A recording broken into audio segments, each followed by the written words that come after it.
Viral sebuah video yang dibagikan akun Marvel.com memperlihatkan keributan antara petugas pemadam kebakaran dengan masyarakat setempat. Insiden ini terjadi tepatnya di Gang Kutai Indah RT 40 Desa Sangatta Utara, Kecamatan Sangatta, Kabupaten Kutai Timur, Kutim, Selasa, tanggal 30 Maret tahun 2021.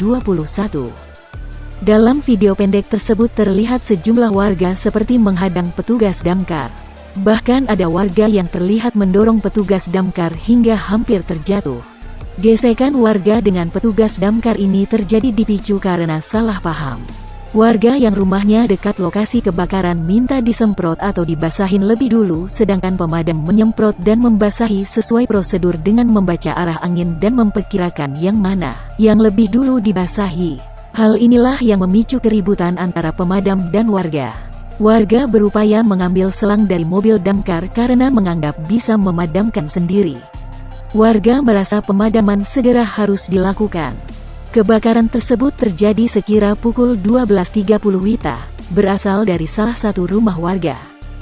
Tiupan angin yang kencang membuat kobaran api begitu cepat membesar dan asap yang dihasilkan pun membubung tinggi hingga terlihat dari kawasan kota Sangatta.